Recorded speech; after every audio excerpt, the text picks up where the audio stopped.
It's been said that only by looking at the stars can humans realize their own insignificance. Throughout the trillions of miles in space, we now know there are billions of planets. And today, with the ability to look throughout the heavens, we identify new ones with relative ease. But for all of our looking and listening and even wishing, we have yet to find even one other planet that supports life.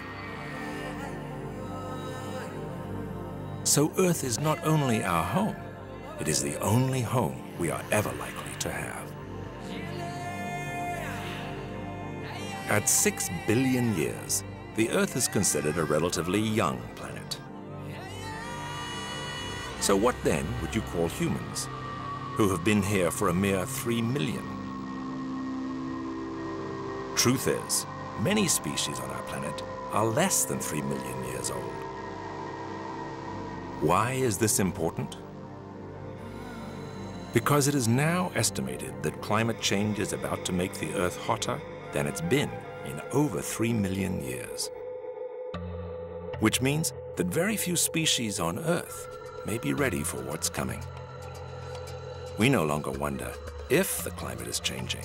The questions now are how, and how soon. At the rate we are going, the following changes are expected to happen in this century, or in our lifetime. Rising sea levels will begin to put major cities underwater. Cities like Acapulco, Rio de Janeiro, New York, and London. Higher evaporation rates will occur, creating more severe droughts and turning large parts of the planet into desert. And even areas with underground water, like the Yucatan Peninsula where we sit today, may soon see its water become unusable as rising seas pollute the fresh water with salt water.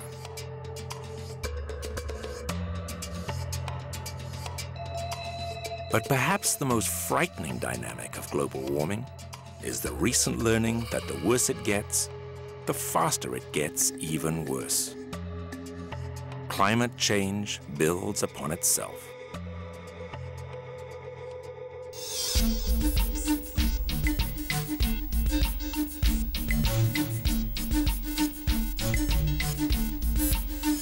As participants of Wild 9, you are most likely already participants in the solutions. You are most likely a scientist, a politician, a business leader, a communicator, or a tribal member committed to protecting the one ecosystem in the known universe that supports life. The one planet, the one place, the one chance that we have. As we find ourselves in the White City, we find ourselves at what may be the epicenter of our environmental future.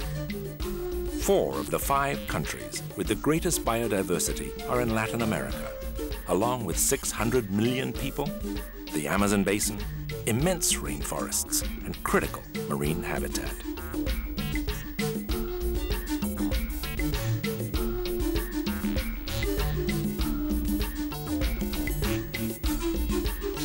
But Latin America also finds itself at severe risk. Some projections have Brazil losing half of its tree species by the end of this century. In fact, in the past decade, much of the Earth's forest cover loss occurred in Latin America.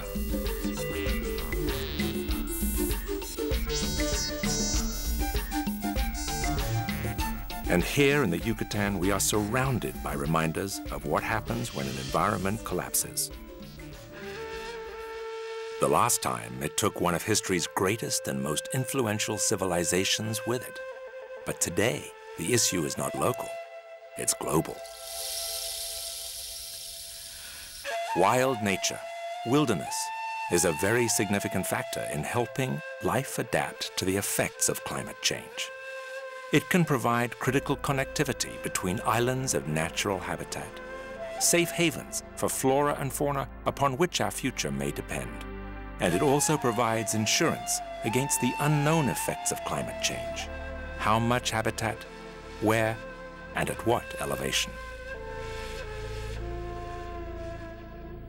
In fact, new research also tells us that we can mitigate nearly 20% of all climate-changing global emissions with the one thing that brought us all here to Merida: wilderness. Scientists now tell us that by protecting and restoring the wilderness that exists, we protect one of the greatest defenses the world has against global warming. And we do this without depending on new technologies that may or may not be created. We do this without asking the world to severely and immediately change their daily behavior. We do this simply by not destroying something that already exists. Wilderness comes in many shapes and has many benefits. It may be jungle, or the largest freshwater source on Earth. It may be open seas, or tundra, or islands that are still considered wild nature. But as only vast swaths of land and water can do, wilderness has the ability to store more carbon than anything humankind has even conceived. It is estimated that the world's wetlands, for instance, hold nearly 800 billion tons of carbon. As we destroy them, that carbon joins man-made carbon in destroying the planet rather than protecting it.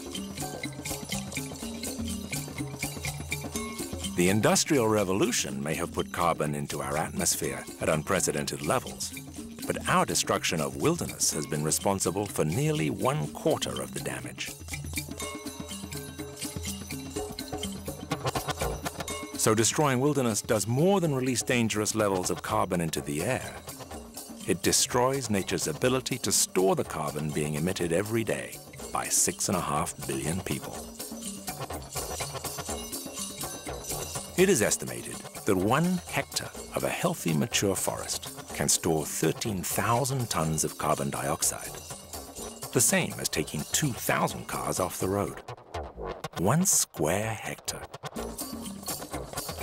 In our generation alone, the Amazon rainforest has lost 60 million hectares, 232,000 square miles, to human destruction in support of the world's unsustainable lifestyle. Imagine how much healthier the planet would be today had we not done that. Imagine if we don't stop.